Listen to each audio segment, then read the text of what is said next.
आ जाओ, ध्यान दो तो इधर। आज से हम लोग चैप्टर स्टार्ट कर रहे हैं, तीसरा चैप्टर, जिसका नाम है ह्यूमन रिप्रोडक्शन। ऐसे न्यू एनसीईआरटी में सेकंड ही चैप्टर है, बट पुराने एनसीईआरटी में तीसरा चैप्टर है। इसको बोलते हैं मानव में प्रजनन, ठीक है, ह्यूमन रिप्रोडक्शन। अच्छा, अब ये रिप्रोडक्शन क्या होता है, ये तो ऑलरेडी पहले से हम लोग जानते हैं। कोई जीव अपने जैसे ही जीवों का निर्माण करता है, जिस जिस जैविक प्रक्रिया के द्वारा, उसी को हम लोग बोलते हैं प्रजनन। प्रजनन जो है, रिप्रोडक्शन जो है, वो बायोलॉजिकल प्रोसेस है जिसके थ्रू कोई जीव अपने ही जैसा जीव पैदा करता है, ठीक है। चलो, रिप्रोडक्शन ऑफ, देखो, reproduction of, production of of spring, ठीक है। ये ऑफ स्प्रिंग का होता है, ऑफ स्प्रिंग समझते हो, प्रोजिनी बोलते हैं। प्रोजिनी यानी संतति, अपने जैसा ही जीव, उसका बच्चे को बोलोगे, बच्चे को, ठीक है, हाँ, यस। ऑफ स्प्रिंग, संतति बोल सकते हो हिंदी में, ठीक है। जनक, जनक के द्वारा संतति को पैदा करना, ठीक है। Production of spring essential for reproduction, जरूरी क्यों है, ये सब चैप्टर 1 में बहुत डिटेल से हम लोग पढ़ चुके हैं, तो इसलिए बस उसी को खाली थोड़ा बेसिक बता दे रहे हैं थोड़ा सा, ठीक है। Essential for continuity of generation, generation के कंटिन्यूटी को मेंटेन करने के लिए ज़रूरी है, माने स्पीसी के कायम रहने के लिए ज़रूरी है। अगर हम चाहते कि मेरी पीढ़ी यहाँ जब इस धरती पर रहे, तो हमको रिप्रोडक्शन जरूरी है करना, ओके। अगर हम नहीं करेंगे तो मेरा पीढ़ी नहीं रहेगा, सीधी सी बात है, मेरी जाति खत्म हो जाएगी, लाजमी है। तो जाति को बचाए रखने, अगर तो धरती पर इंसान है, यानी कि इंसान लगातार रिप्रोडक्शन कर रहा है। इस मामले में सोचो, हिंदुस्तान तो नंबर 1 पर है। सोचने वाली बात है कि अपने कंट्री में सबसे ज़्यादा शर्माने वाले लोग लड़कियां, लड़के शर्माने वाले हैं, मतलब सबसे ज़्यादा यहाँ पे औरतें शर्माती हैं, लेकिन सबसे ज़्यादा रिप्रोडक्शन यही होता है। सोचने वाली बात है। नहीं समझ रहे हो रे, ये तो इंटरेस्टिंग पॉइंट है। हाँ, जो जितना शर्मा रहा है वो उतना ही उसके बच्चे हैं। गजब है। आ जाओ, आ जाओ, अब चलो, सुनो सुनो। ह्यूमन क्या है, सुनो सुनो, हे सुनना, हटाओ। ह्यूमन क्या है, humans are sexually reproducing organism. Human जो है, वो जो मानव है, वो सेक्सुअल रिप्रोडक्शन का ही तो प्रोडक्ट है ना यार। तो ह्यूमन सेक्सुअली रिप्रोड्यूसिंग ऑर्गेनिज्म है, सेक्सुअली रिप्रोड्यूसिंग ऑर्गेनिज्म है, ठीक है। उसका तुमको पता है कि जो मानव होते हैं वो यूनिसेक्सुअल होते हैं, मेल अलग है, फीमेल, मेल में मेल गेमिट है, फीमेल में फीमेल गेमिट बनेगा, सीधी सी बात है। तो इसको बोलते हैं, क्या चीज़ है बताओ, इसको बोलते हैं हम लोग मोनोसियस, सॉरी यूनिसेक्सुअल। यूनिसेक्सुअल एक लिंगी, मेल अलग, फीमेल अलग। और इसी बात को बोलते हैं डायोसियस, यानी कि अगर ह्यूमन में बच्चे पैदा करना है तो एक मेल बॉडी चाहिए, एक फीमेल बॉडी चाहिए, ठीक है। तो दो बॉडी की जरूरत है, तो इसलिए इसको बोलते हैं डायोसियस। डाई मतलब दो, और ओसिस मतलब बॉडी, दो बॉडी की जरूरत है बच्चे पैदा करने के लिए, ठीक है। तो याद ना, यूनिसेक्सुअल एक लिंगी, और उसी को बोलते हैं डायोसियस। तुमसे पूछे ह्यूमन क्या है तो बोलोगे यूनिसेक्सुअल है, ह्यूमन क्या है, डायोसियस है। अरे समझा, हंसो नहीं, समझो, इंटरेस्टिंग है। हाँ, हंस रहा है चिट्टा। एक और चीज, चलो, तो पहली बात बताओ, ह्यूमन के बारे में कुछ प्रॉपर्टी बताओ। Human are sexually reproducing organism, unisexual, dioecious. Clear हो गया। सुनो सुनो, ह्यूमन के बारे में क्यों पढ़ रहे हैं हम लोग, क्योंकि ह्यूमन रिप्रोडक्शन पढ़ रहे हैं इसलिए। ह्यूमन आर बीवी पैरस, बीवी पैरस समझते हो, बीवी पैरस, इसको बोलो बीवी पैरस। क्या बोलोगे, याद रखो, ह्यूमन की बीवी होती है, तो ऐसे आता है बीवी पैरस। अब बीवी पैरस का मतलब समझे, जो अंडे नहीं देते हैं, जो सीधे बच्चे देते हैं। तो ह्यूमन क्या करता है, अंडा देता है कि पहले बच्चा सीधे बच्चे देता है, सीधा बच्चा ना देता है यार। तो चूंकि वो डायरेक्टली अपने बच्चे पैदा करते हैं, इसलिए इसको बोलते हैं बीवी पैरस। तो जो भी जीव, सुनो, जो भी जीव डायरेक्टली अपने बच्चे पैदा करते हैं उसको बोलते हैं विवी पैरस। आज जो अंडा देता है उसको बोलते हैं ओवी पैरस, ओ से ओवा, अंडा, ओवा, समझा, याद रहेगा। अब बीवी पैरस यानी कि बीवी, जिसकी बीवी होती है, ह्यूमन में बीवी, ऐसे याद रखो, कभी भूलोगे नहीं, ठीक है, बीवी पैरस। अरे समझा, क्या लिखा, सुन क्या लिखा हुआ है, ह्यूमन्स आर बीवी पैरस। हाँ, एग्जाम में पूछा हुआ है, कैसा है बताओ, ह्यूमन कैसे होते हैं, बीवी पैरस, यानी अंडे नहीं देता है। Give directly birth to their young ones, young ones बने बच्चे, ये देखो, ये ऑफ स्प्रिंग भी बच्चा ही होता है, यंग वंस भी बच्चे होते हैं, ओके। प्रोजिनी भी बच्चा ही होता है, ऐसे याद रखो, प्रोजिनी वर्ड आएगा। तो give directly birth to their young ones, वो डायरेक्टली अपने बच्चे को पैदा करते हैं। अंडे, डोंट लेइंग एग, बच्चे अंडे नहीं देते हैं, डोंट लेइंग एग, अंडे नहीं देते हैं। और जो अंडा देता है उसको क्या बोलोगे, ओवी पैरस, जैसे मुर्गी, ओवी पैरस, यस, ठीक है। आ जाओ, ह्यूमन सो डायमॉर्फिज्म, बहुत इंपॉर्टेंट पॉइंट है यह, डायमॉर्फिज्म, इसका मतलब समझो। कोई बात नहीं, आ जाओ।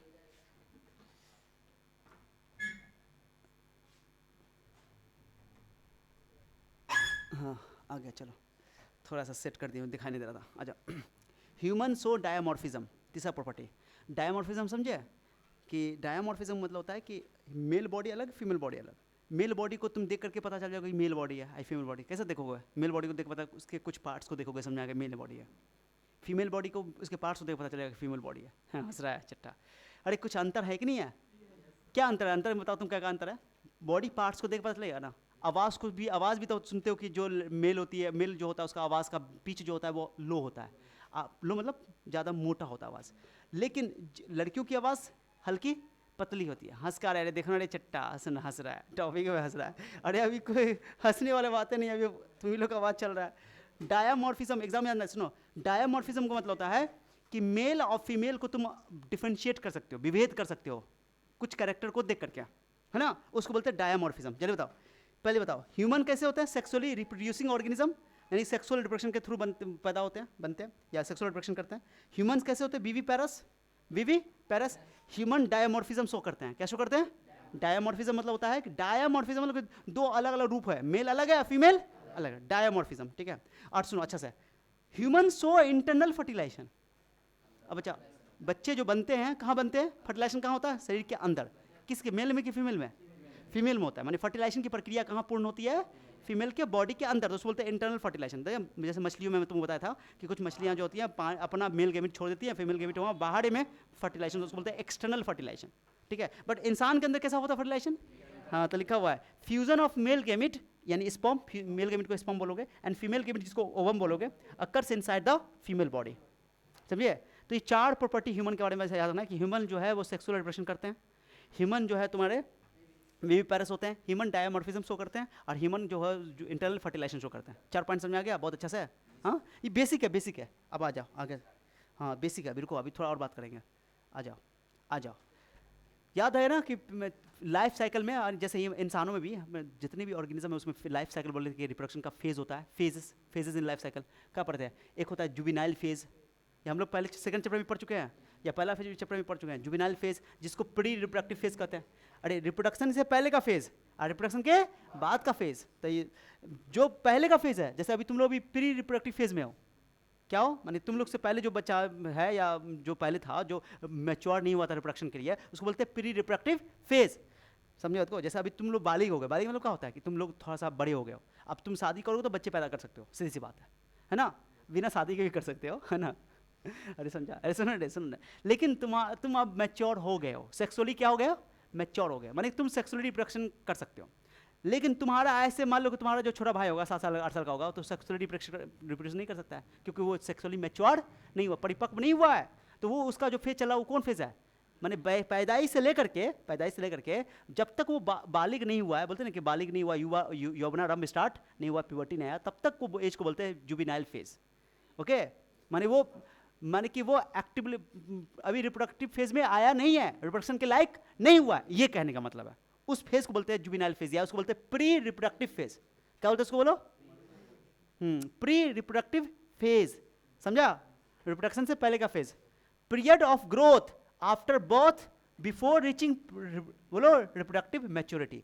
रिप्रोडक्टिव मैच्योरिटी से पहले, बचपन से लेकर जब से पैदा हुआ है और रिप्रोडक्टिव फेज से पहले तक का जो समय है, उस समय अंतराल को बोलते हैं pre reproductive phase, juvenile phase.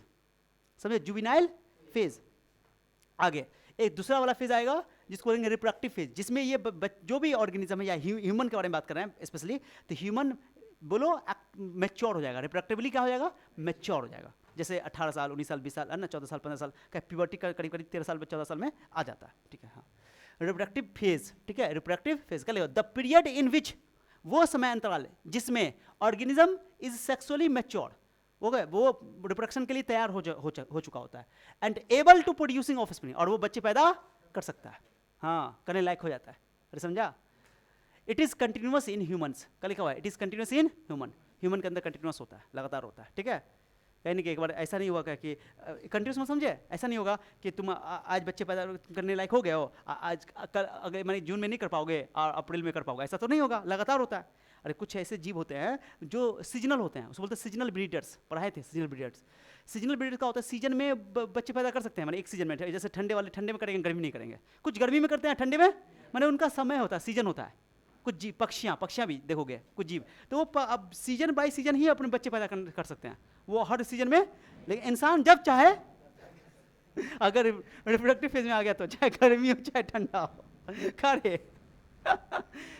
सही बोले ना, बोल रहे हैं तुम लोग तो छोटा सा लड़का लोग, पिछली बार हम सिर्फ लड़की लोग को पढ़ाए थे, सिर्फ लड़की थी उसमें, है ना। और वो लड़की लोग जो थी, मेरे घर की बच्ची सब थी, कुछ बच्चे सब लोकल ही थी, सब पढ़े थे, वो लोग ज़्यादा ही उत्सुक थे, तो वो लोग कभी शर्माए नहीं, कभी वो लोग हंसी भी नहीं, उन्हें सीरियसली पढ़ी, आप क्वेश्चन से खुल खुल के पूछिए। और हम खुद कभी कभी ये हो जाते थे, उल्टा हो जाता था मेरे साथ, बट हम बता दिए बच्चे लोगों को लगे सर हाँ।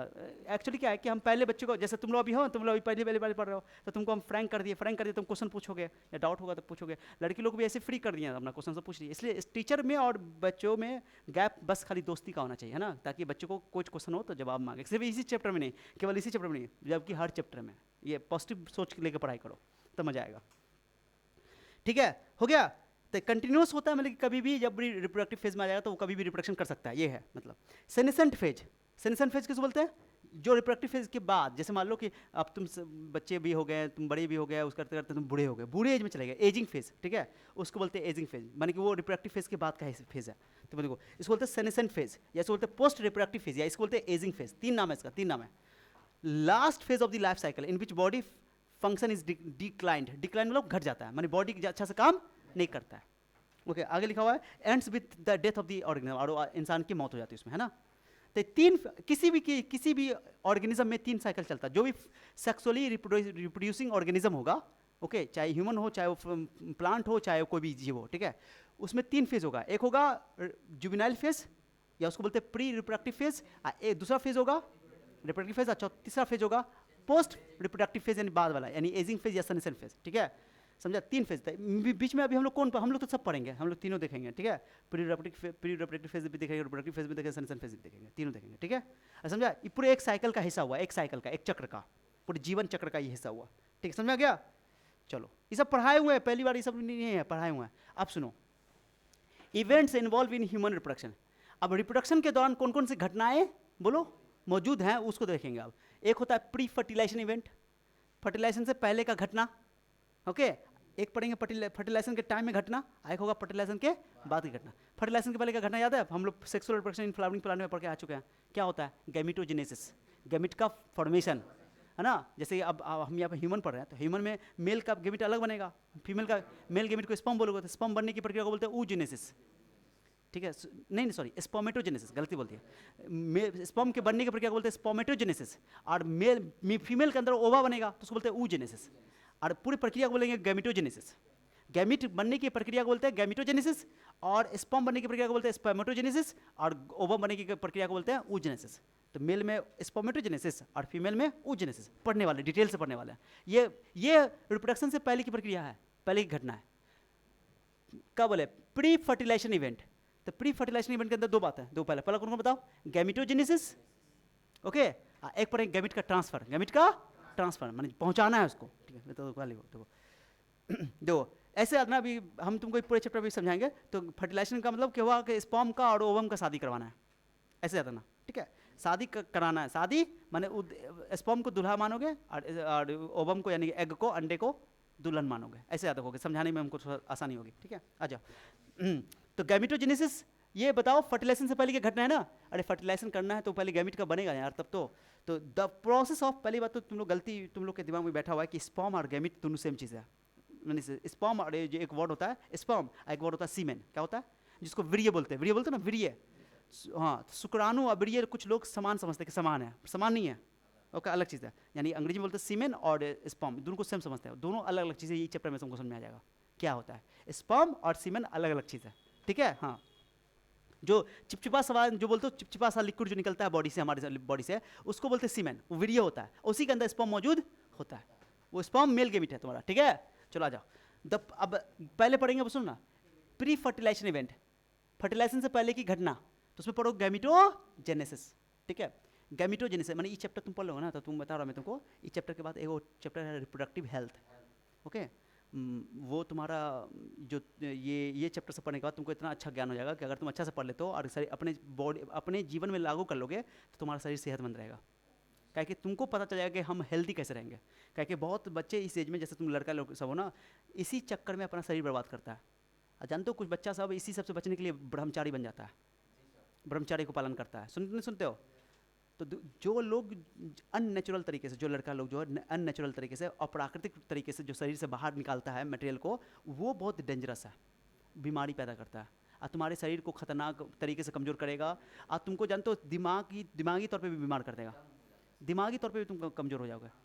और जो छोड़ देता है सब चीज़, सब उसके चेहरे पे तो चमक आ जाएगा, चेहरे पे चमक आ जाएगा। उसके अलावा जो है तुमको टेंशन नहीं रहेगा, दिमाग काम करेगा। तो ये सब अननेचुरल तरीके से कुछ छेड़छाड़ मत करो सबको। और इवन क्या होता है कभी कभी अगर तुम शरीर से आगे हम लोग पढ़ेंगे, अभी तुमको थोड़ा स्टार्टिंग में तुमको थोड़ा बता देते हैं कि तुम लोग का थोड़ा उत्सुकता बना रहेगा कि जो बच्चे शरीर के साथ खिलवाड़ करते हैं तो उसका नस भी, जो पेनिस होता है उसका नस भी ढीला हो जाता है। और बाद में वो बच्चे, हो सकता है कि तुम्हारे जो स्पर्म की क्वालिटी वो खराब हो जाए, स्पर्म की क्वालिटी खराब हो जाएगी तो तुम्हारे स्पर्म की क्वालिटी से तुम्हारा बाल बच्चा तय होगा। और वो सेहतमंद तभी होगा जब तुम्हारे स्पर्म का क्वालिटी अच्छा रहेगा, सीधी सी बात है। और फिर हो सकता है कि रिप्रोडक्शन के टाइम में, यानी तुम शादी करो तो तुम्हारे बाल बच्चे होने में भी दिक्कत हो। बाल बच्चा नहीं होने में ना ज़्यादा चांस है कि मर्द रिस्पॉन्सिबल है, लेडीज रिस्पॉन्सिबल बहुत कम टाइम में, बहुत कम केस में ऐसा होता है। लेकिन लोग गाँव घर में लोग उल्टा बदनाम करते हैं औरतों को। तो ये बात समझो, ये बात को कहें, गलती अगर करोगे तो नुकसान बाद में तुम्ही को होगा। इसलिए अननेचुरल तरीके से, अगर आदत था अभी भी तो उसको छोड़ छाड़ के अननेचुरल तरीके से उसके साथ खिलवाड़ मत करो, जो भी लड़का हो। समझ बात को, ये बात याद रखना। और अगर नहीं करो तो तुम्हारे चेहरे पर अपना आप चमक आ जाएगा। खाना पीना खाओ, पानी पियो, कोई दिक्कत नहीं है। और जो अपने आप हो रहा है, अगर मान लो अपने आप नेचुरल तरीके से हो रहा है तो कोई दिक्कत नहीं है, वो नेचुरल है। नहीं होता कभी कभी कि रात को हो गया अपने आप तो टेंशन नहीं है, बट हाथ उतनी लगाना, हाथ लगाना मतलब डेंजरस चीज़ है। समझा बात को, सही बोलो नहीं, मजाक लग रहा है चट्टा का।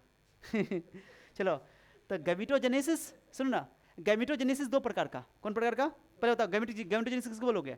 गैमीट के फॉर्मेशन की प्रक्रिया को बोलते हैं गैमेटोजेनेसिस। सेक्स सेल भी बोलते हैं उसको। अरे सुनो, गैमीट्स को सेक्स सेल भी कहा जाता है, सेक्स सेल्स, जर्म सेल्स भी बोलते हैं। चलो, नोन एज गैमेटोजेनेसिस दो तरह का होता है। स्पर्मेटोजेनेसिस, स्पर्म बनने की प्रक्रिया को बोलोगे स्पर्मजेनेसिस, ओके।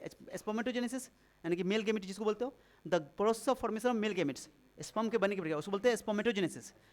ये स्पर्मेटोजेनेसिस कब से स्टार्ट होता है? कब से स्टार्ट होता है इंसान में? बताओ कब से स्टार्ट होता है? Okay, starts from puberty. कब से स्टार्ट होता है?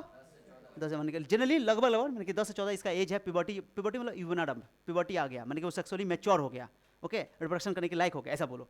तो उसको बोलते हैं प्यूबर्टी आना, यौवनाडम आना। नहीं, कोई फिक्स नहीं है, फिक्स नहीं है, किसी में 10 साल में, किसी 11 साल में, किसी 12 साल में, और नॉर्मली जो है 12-13 साल में, 12 साल। मर्दों में लास्ट होता ही नहीं है, ये प्रॉब्लम। हाँ, मर्द में कभी खत्म ही नहीं होता है स्पर्मेटोजेनेसिस। हाँ, स्पर्म की क्वालिटी खराब हो जाती है बूढ़े से होने के बाद। देखते ना कभी कभी 70 साल का बुढ़ा शादी करके बैठा हुआ, बाल बच्चा कर रहा है।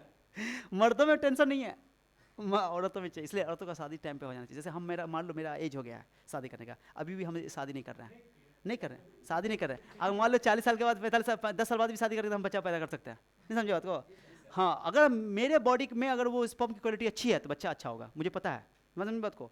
तो ये चीज़ है। लेकिन ये कि एज, लड़की लोग का अगर शादी अगर 30-35 साल में नहीं होता है तो बच्चा परसीव करने में दिक्कतें आती है। हाँ, दिक्कतें आती है, ये नेचुरल है, क्योंकि उसका वो जेनेसिस रुक जाता है, ठीक है। हाँ, 45-50 के बीच में रुक जाता है। हाँ, वही लिखा हुआ है देखो। तो ये स्टार्ट होता है प्यूबर्टी में and continue even in the old age. क्या लिखा हुआ है? Continue even in the old age, बुढ़ा तक चलता है, बुढ़ापा तक। हाँ, चलो आगे ले। oogenesis, क्या बोलोगे इसको?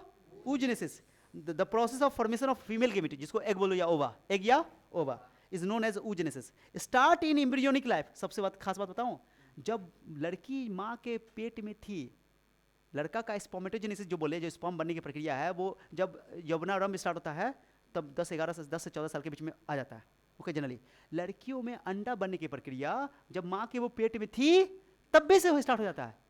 समझ रहे हो? बहुत कमाल की बात है ये, समझा?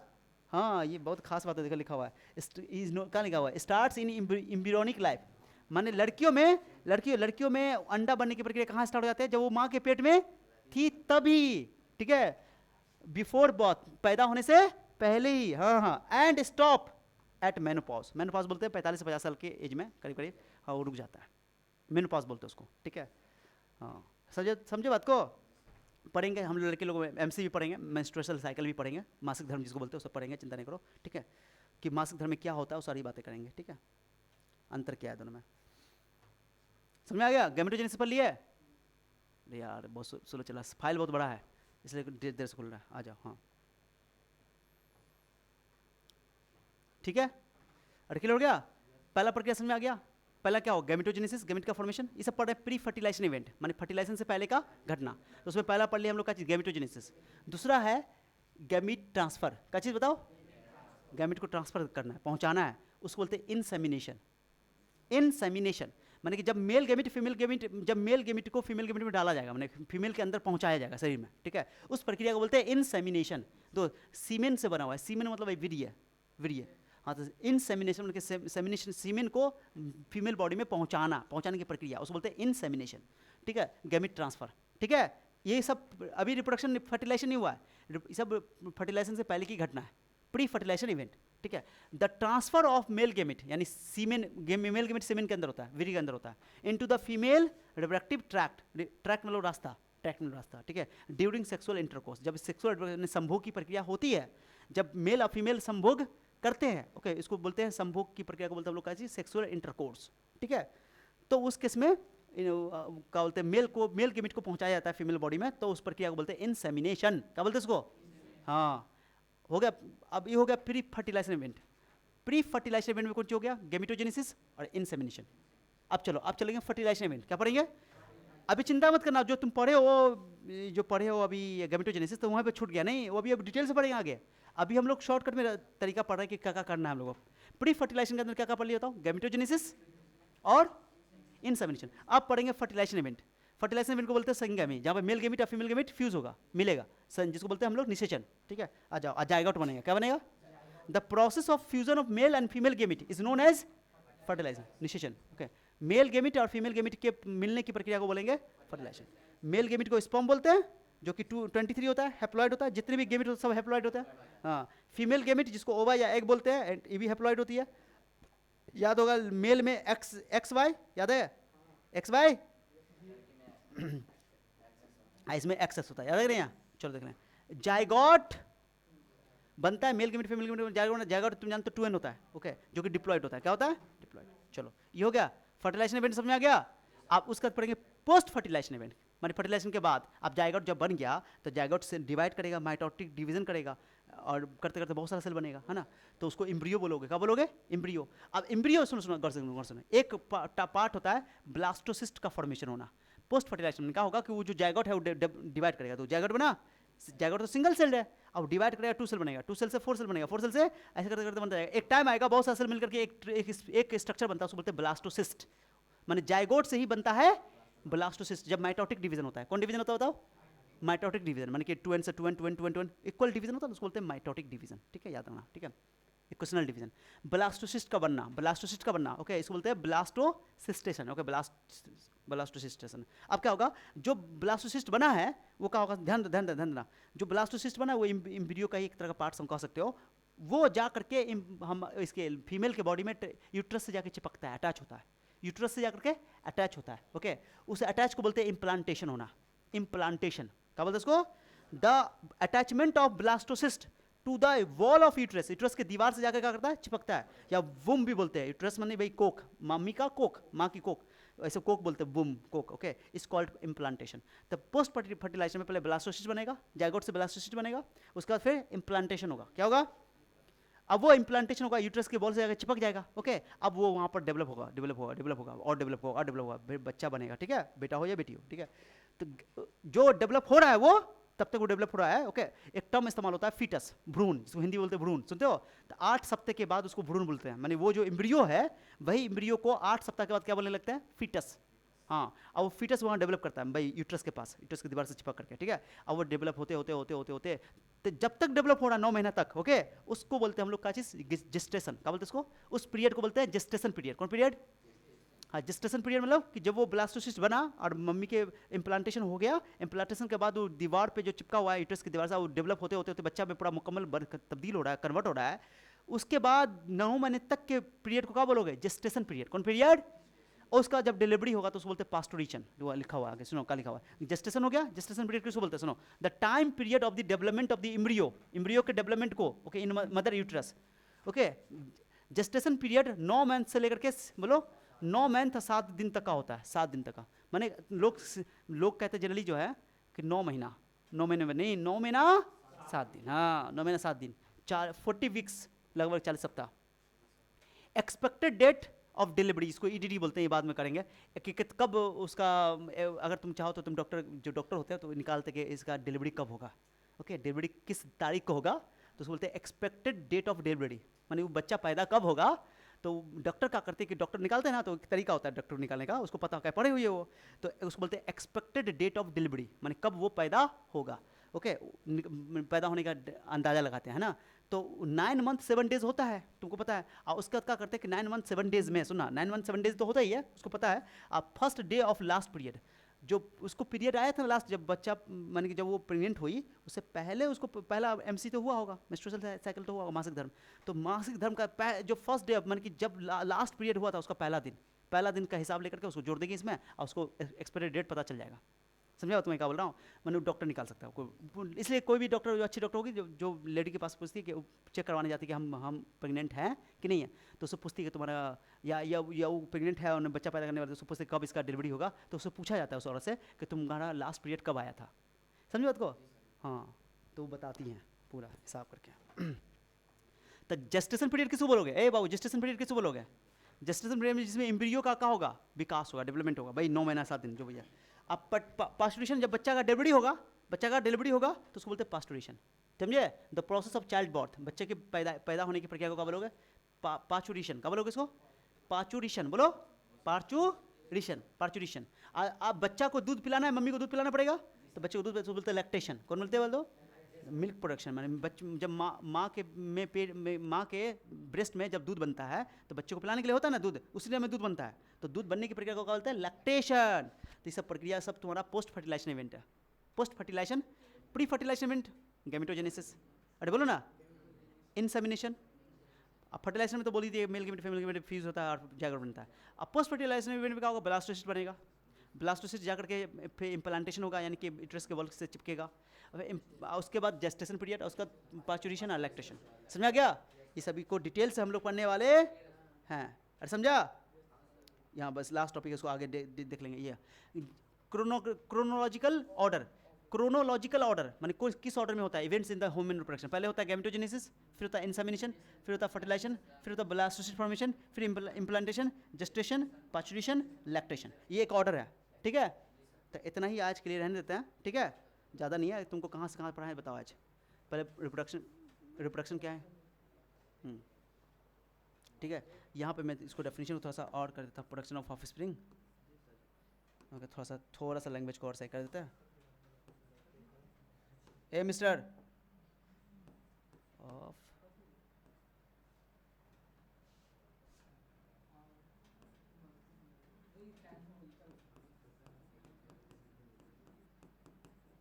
काइंड, अपने टाइप का है ना, ऑफ इट्स ओन काइंड, ऐसे लिख देता हूँ। ए बदतमीजी क्या कर रहा है? चलो, ऑफ इट्स ओन काइंड। तो यहाँ से स्टार्ट करोगे, 1 2 3 4 5 6 7, पूरा लिख के लाओगे, तुम्हारी जिम्मेदारी है, ठीक है? पूरा लिख के लाओ कल, तो फिर आगे इसको बढ़ाएंगे। अभी बहुत सारा टॉपिक से पता, कल हम लोग पढ़ेंगे, क्या पढ़ने वाले हैं अगली क्लास में? हम लोग पढ़ेंगे सेक्स ऑर्गन, माने कौन कौन सा ऑर्गन है मेल में फीमेल में जो रिप्रोडक्शन में पार्टिसिपेट करते हैं, वो सब पढ़ेंगे। फिर primary sex organ, secondary sex organ सब पढ़ने वाले हैं, ठीक है? डिटेल से। That's all.